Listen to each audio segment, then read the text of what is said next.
କୁଆଡେ ବାହାରିଲ? ମାଛ ଆଣିବା ପାଇଁ। ସକାଳୁ ହେଲା ବେଳକୁ ଖାଲି ଖାଇବା ଚିନ୍ତା ନା କଣ? ହଁ। ଆଉ ଏଠି ସାଙ୍ଗମାନେ ମାଛ ଆସିଗଲାଣି ବର୍ତ୍ତମାନ ସକାଳୁ ସକାଳୁ। ଆଉ ମା ଆଗା ବି ଛିଡା ହେଇଛନ୍ତି। ବାବା ମାଛ ନବ? ଚାଲୁ। କି ମାଛ?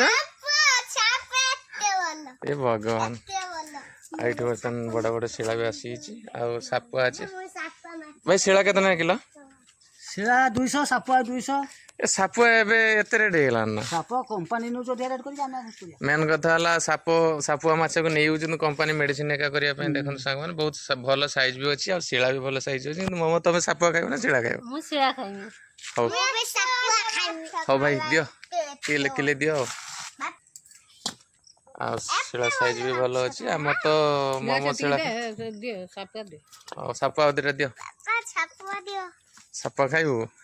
ଦେଖ ମୋର ବି ସାପୁଆ ପସନ୍ଦ ଭାଇ, ବୁଝିପାରୁଛ ନା? ସାପ ମୁଁ ବି ଆଗରୁ ଖାଏ। ଭଲ ମାଛ ଭୁଟିବ। ଦିଟା ସାପୁଆ ଦେଇଦିଅ ଆଉ ଦିଟା ଶିଳା ଦେଇଦିଅ।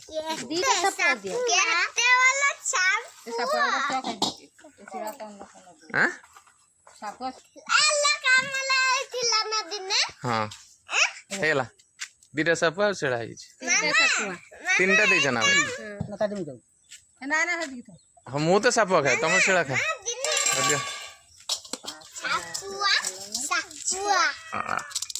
ସାପୁଆ ମାଛ ଆଗରୁ ଛୁଆ ବେଳେ ମୁଁ ମାନେ ମୋର ପସନ୍ଦ ସାପୁଆ। ସାଙ୍ଗମାନେ ବର୍ତ୍ତମାନ ଶିଳା ସାପୁଆ କିଣା ହେଇଗଲା। ଆଜି କଣ ଟିକେ କାର୍ଯ୍ୟକ୍ରମ ହବ। ତମେ ଆଜି ସାପୁଆ ଟିକେ ଖାଅ? ନା ମୋର ସାପ ଖାଇମିନି। ବେ ନା ସିନା ସାପୁଆ କିନ୍ତୁ ସାପ ନୁହେଁ। ନା ମୋର ଖାଇମିନି, ମୋର ଶିଳା ଖାଇମି। ହଉ ଠିକ ଅଛି ଦେ ଚାଲ। ସକାଳ ବର୍ତ୍ତମାନ ମାଛ କିଣା ସରିଗଲା। ପିଲାମାନେ ମାଛ ଖାଇକି ଯିବେ, ସ୍କୁଲ ଯିବେ। ଆଉ ଶିଳା ମାଛ ଆଉ ସାପୁଆ ମାଛ। ମୋର ସାପୁଆ ମୋର ପସନ୍ଦ, ସିଏ ତାଙ୍କର ଶିଳା ଖାଇବେ ନା କଣ? ହଉ ଚାଲ।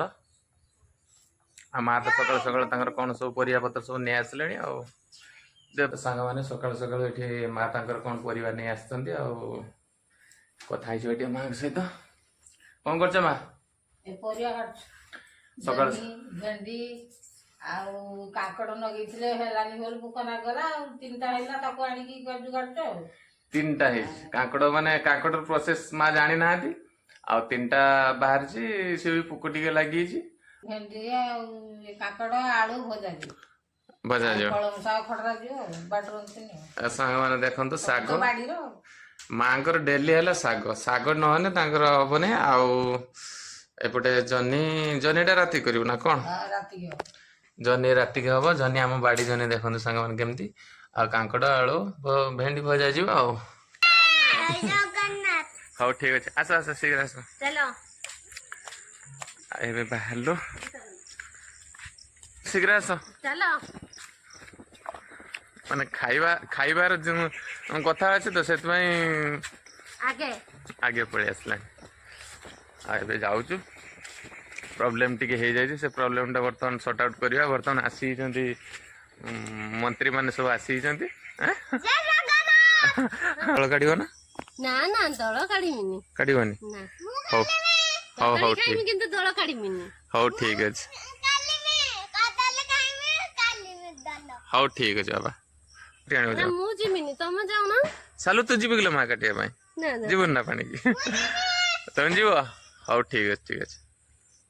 କାଟିବ ହେଲା, ଯେ ଦଳ ଫଳ ହେଇଛି ଦେଖିକି କାଟିବ। ଆଉ ଧର ନା ଏଇଟା କଟୁରୀଟା ଧର। ଦିଅ। ତ ସାଙ୍ଗମାନେ କେତେବେଳେ ଗୋଡି ଲାଗେ? କାଲି ରାତିରେ ଗଡି ଯାଇଛି। ବହୁତ ଜୋରସେ ପବନ ହେଇଛି ତ ଗଡି ଯାଇଛି। ଆସିକି ତମେ କାଟିଦେଲ ନା ରାତିରେ ମୁଁ ଆସିମି କାଟିତେ। ହଁ ଅସୁବିଧା କିଛି। ହଁ ଏବେ ଟେକିବୁନି ପାପା ଭାଇ। ଭଲ ସାଇଜ ହେଇଯାଇଛି, ମାନେ ପାକଳ ହେଇଯାଇଛି। ହଁ ସମ୍ଭାଳି ପାଇଲାନି, ଭାର ସମ୍ଭାଳି ପାଇଲାନି। ଆଉ କଦଳୀଟା ବଡ ସାଇଜ ହେଇଛି। କାଲି ରାତିରେ ଗଡି କାଲି ପବନରେ ଗଡି ପଡିଛି ଆଉ। କାଲା ଧରେ ନା ବାପା ଧର ନା ଏଟା।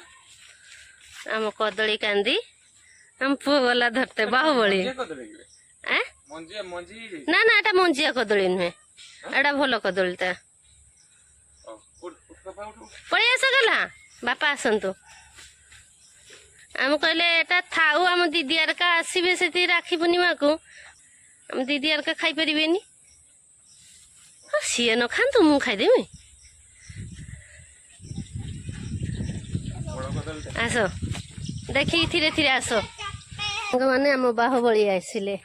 କଦଳୀଟା ବହୁତ ଓଜନ ହେଇଯିବେ, ଓଜନ ବି ହେଇଛି ବହୁତ। ଓଜନ ହେଇଛି ନା? ଦେଖୁନ ବଡ଼ କଦଳୀଟା ନା।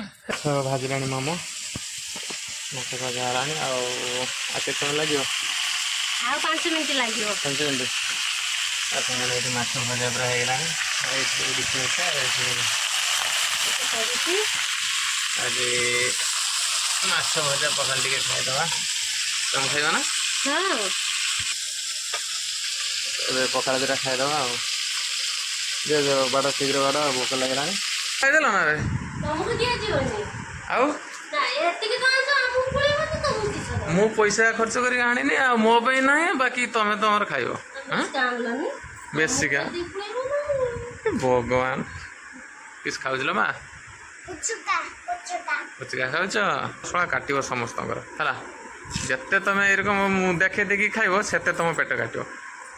ଦେଖୁନ ଆଉ ଗୋଟେ ବିଲେଇ କହିପାରୁନି।